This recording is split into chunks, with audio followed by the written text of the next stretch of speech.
Hola, muy buenos días. Hoy es domingo 7 de julio.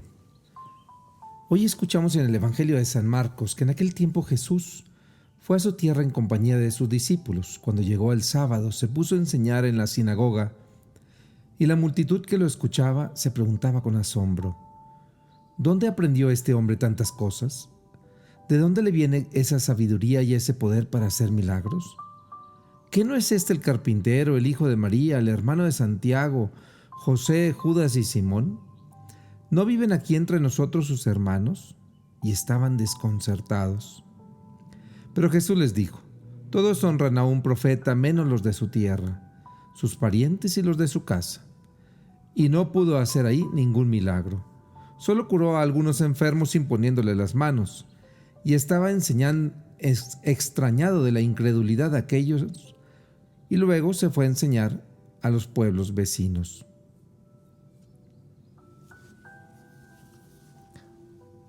El día de hoy escuchamos este pasaje que Marcos lo pone justo después de que Jesús había resucitado a la niña de Jairo. ¿Se acuerdan el domingo pasado?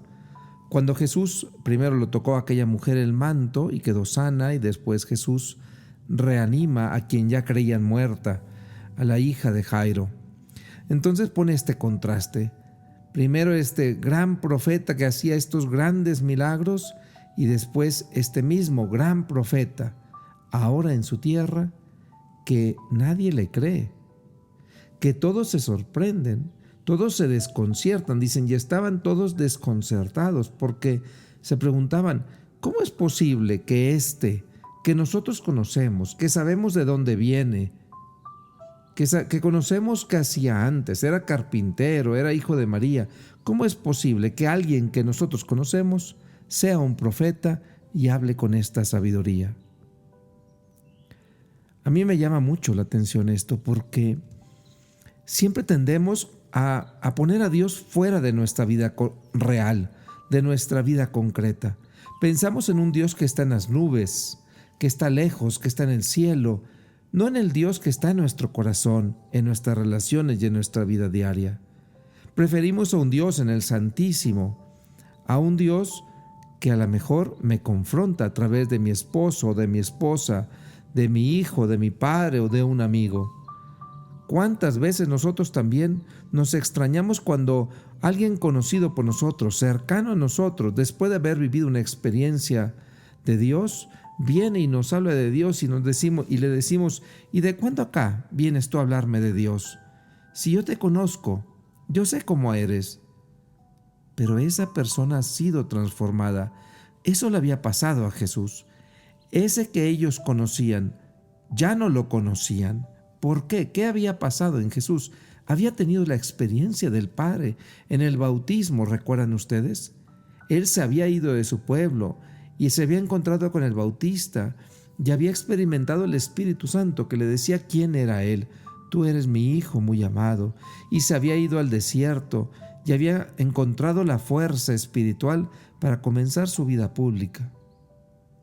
Y se había manifestado en los milagros y había empezado a manifestar su sabiduría. Y por eso quería llevar esta buena nueva a su pueblo. Miren lo que Dios ha hecho conmigo. Dios ha transformado mi corazón. Dios ha mostrado cuál es mi camino. ¿Y qué dice su gente? No te creemos. Tú eres uno de los nuestros. Dios no nos puede hablar a través de ti. ¿Cuántas veces caemos en la misma tentación nosotros?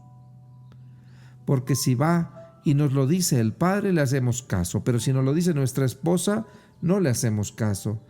Si sucede a través de un acontecimiento extraordinario, decimos: ay, sí, claro, aquí está Dios en este acontecimiento extraordinario que hasta me hizo llorar. Fui a esta misa en la que me impusieron las manos y lloré y me desmayé. Pero después, el siguiente día, cuando Dios me quiere hablar en lo ordinario, cuando Dios me quiere mostrar en el trabajo que ahí me quiere también amar, ahí no me desmayo. Ahí no me brota el llanto, y ahí tal vez tampoco reconozca al Padre. Es el Dios de lo ordinario. Es el Dios que camina en la historia, el que tenemos el gran reto de aceptar. Este Dios que se hizo hombre, que se hizo carne, que no tuvo miedo a nuestra historia, y como dice San Pablo en la segunda lectura, que no tuvo miedo a manifestar su gracia en medio de nuestra debilidad. Porque sí, ahí, en ese hermano, o en ti misma, o en ti mismo, que tienes debilidades y que sabes que tienes pecados, ahí, en ese corazón, Dios quiere hablar. Dios quiere morar. Dios quiere amarte. Nos atreveremos a reconocer a este Dios, el Dios del ordinario, el Dios que camina con nosotros, que nos habla a través de nuestros seres más queridos, y no solamente a través de seres extraordinarios que aparecen de repente en nuestras vidas. Pidamos pues al Señor la fe para reconocer sus pasos en nuestras vidas y poder así, en verdad, vivir gozosos toda nuestra vida, desde el momento que amanecemos hasta que podemos descansar en las noches, toda nuestra vida, atentos, porque en cualquier momento Jesús aparece, nos habla y nos muestra su amor. Que el Señor nos conceda esa fe, la fe tan grande de reconocer a Dios en nuestra vida ordinaria. Que tengan un buen domingo. El Señor les bendiga. Soy Monseñor Héctor Pérez.